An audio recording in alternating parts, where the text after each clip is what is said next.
Tashaun, how have you seen Coach Nagy kind of navigate you guys through this really weird week, and what have you learned about him in the process?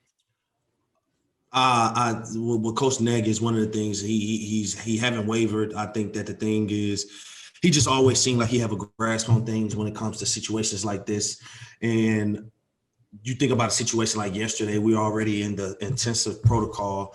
And, just to be cautious and safe, a lot of guys was worried, obviously, man, with this COVID thing happening. So for him to kind of just tell everybody, hey, man, just relax, go home, get out of here, man. It put a lot of people at ease. It just shows the type of leader he is. It just shows the type of person he is, that he truly cares about his players beyond the game of football, beyond the white line. So these are the things that people don't see. These are the things that people don't talk about, man. But, that's why I personally have a great deal of respect for him, and a lot of people do on the team.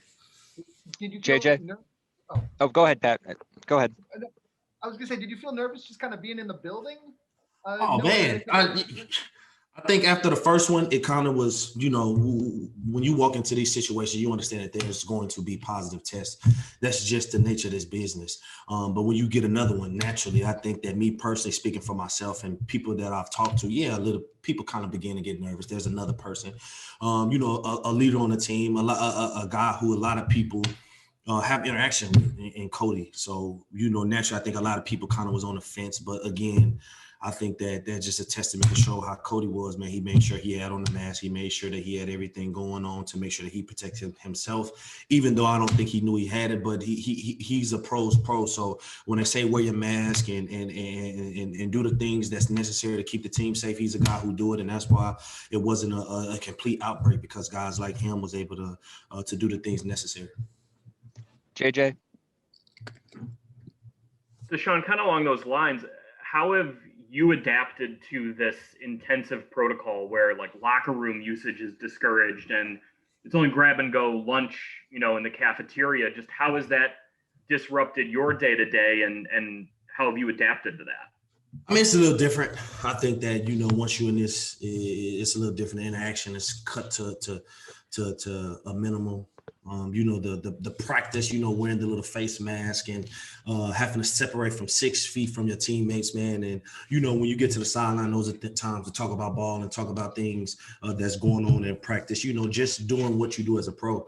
So once you're in these protocols, those type of things get tightened, and those type of things kind of the nature of everything, man. You're in a situation where you got to make sure that you are able to protect yourself as well as others. So it's a weird situation to be in, nonetheless.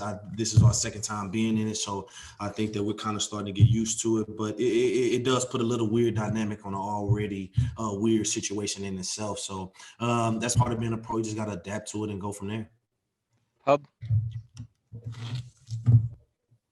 Hey, Tashaun, I know you can't talk about, aren't going to tell us what the game plan is for Sunday, but for a lot of defensive coordinators with Henry, there's a temptation to stack the box. And I'm curious, from your perspective, what kind of special challenges does a bulldozer, a guy who's much bigger than you and Henry, present? And you know how you chop a tree down, man. You got to go low. You got to chop. But no, honestly, I think that he's the best running back in football right now, and rightfully so. I think that the biggest thing is you just got to get heads to the ball. I think that 2 is greater than 1. And, I think that that's what we pride ourselves on defense, man. We got linebackers that can run. We got safeties that can come up and tackle. We got corners that's willing to tackle.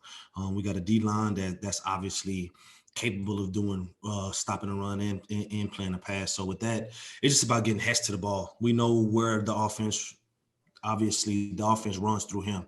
If you can get him to stop his feet, and if you can get him under control, then that offense is a different offense. And that's nothing. That's not saying anything about Ryan Tannehill. I think he's doing a great job in their system, but it's just a testament to show the type of player that Derrick Henry is. So with that being said, man, I think that there's going to be times where you got to tackle a guy one-on-one, but that's why they pay you to do certain things. That's why they pay us as a professional athletes to accomplish certain things. But the biggest thing is just, man, getting more heads to the ball.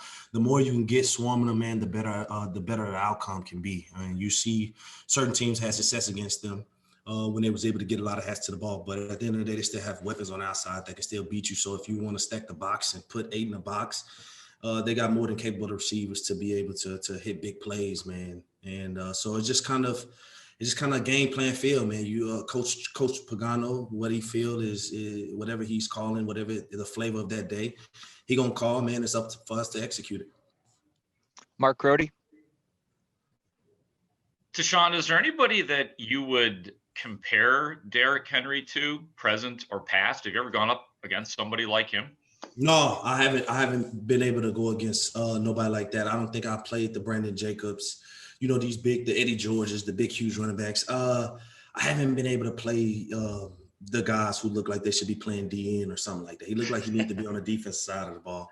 I don't think he do nothing but upper body, man. I don't know if y'all seen that dude in person, man. He huge, man. So, I don't think that personally I've played a guy like that, but the scary thing about it is, man, he's probably one of the fastest guys on the field as well. So to be that big, he's fast, and he don't look like he's fast, but he's running away from people at a fast rate. So that's what makes it more challenging. That's what makes it more dangerous, because the guy can flat out fly on top of having a 245, 250-pound frame. So with that being said, man, he's a challenge, man. I haven't seen nothing like it, man. But at the end of the day, we just got to go out there and do what we do, man. We can't worry about anything else, man. And just another nameless, faceless player. Thanks for your time, Tashaun. I appreciate y'all.